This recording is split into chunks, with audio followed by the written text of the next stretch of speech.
একটা লম্বা অপেক্ষা শেষ হলো।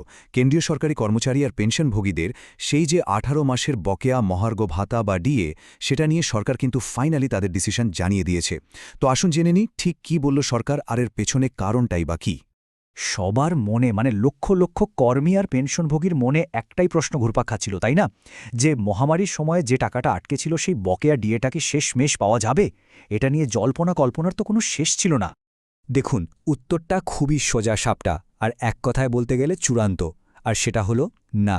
সরকার লোকসভায় একেবারে পরিষ্কার করে জানিয়ে দিয়েছে যে ওই বকেয়া টাকা মেটানোর কোনো রকম পরিকল্পনা এই মুহূর্তে নেই। ব্যাস, এই একটা ঘোষণাতেই সব জল্পনার অবসান। আচ্ছা, তো সরকার যে এই ফাইনাল সিদ্ধান্তটা নিল, এর পেছনে ঠিক কী যুক্তি কাজ করছে? চলুন বিষয়টার একটু গভীরে গিয়ে ব্যাপারগুলো বোঝার চেষ্টা করি। তার আগে অনেকের মনেই প্রশ্ন আসতে পারে, এই মহার্ঘ ভাতা বা ডিএ জিনিসটা আসলে কি? খুব সহজ করে বললে, বাজারে তো সব কিছুর দাম বাড়ে, তাই না?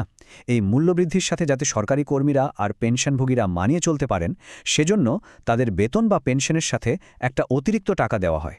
এটাই হলো ডিএ, মানে এটা তাদের ক্রয় ক্ষমতাটা ঠিক রাখতে হেল্প করে।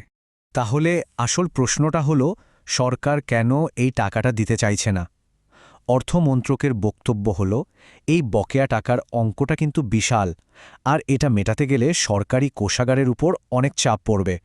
আসলে কোভিডের সময়ে দেশের অর্থনীতি যে একটা বড়সড় ধাক্কা খেয়েছিল, তার প্রভাব এখনও পুরোপুরি কাটেনি। কিন্তু কথা হলো, এই টাকাটা প্রথম থেকেই বা আটকে দেওয়া হলো কেন?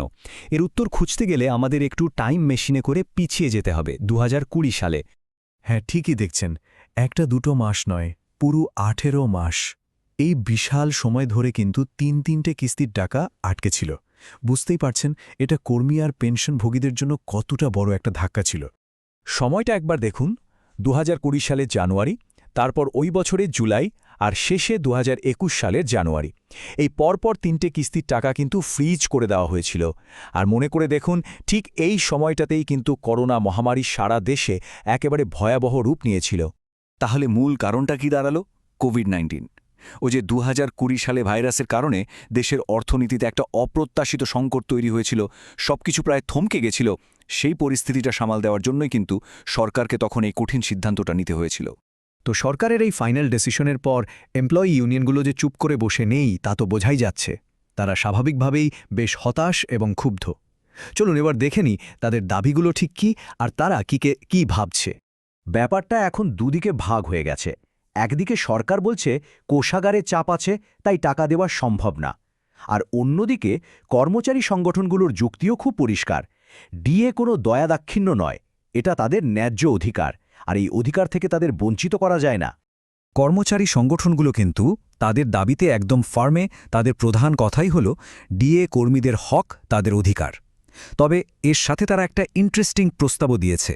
তারা বলছে, ঠিক আছে, এখন না পারলে যখন ৮ম বেতন কমিশন চালু হবে, তখন সেই কমিশনের সুপারিশের সাথেই যেন এই ১৮ মাসের বকেয়াটা মিটিয়ে দেওয়া হয়। তো সরকার আর কর্মচারী সংগঠনগুলোর এই টানাপোড়েনের মধ্যে দাঁড়িয়ে একটাই প্রশ্ন সবার মনে, যে ভবিষ্যতে কি হতে চলেছে? এই যে একটা অচলাবস্থা তৈরি হয়েছে, এর কি কোনো সমাধান আদৌ বেরোবে? সবশেষে একটা বড় প্রশ্ন কিন্তু থেকেই যাচ্ছে। লক্ষ লক্ষ কর্মচারীর এই লাগাতার দাবির চাপে সরকার কি নিজেদের সিদ্ধান্তটা আবার ভেবে দেখবে, নাকি তারা তাদের অবস্থানেই একদম অনড় থাকবে? উত্তরটা কিন্তু ভবিষ্যতের গর্ভেই রয়েছে। এখন শুধু অপেক্ষা, এই জটটা শেষ পর্যন্ত কাটে কিনা।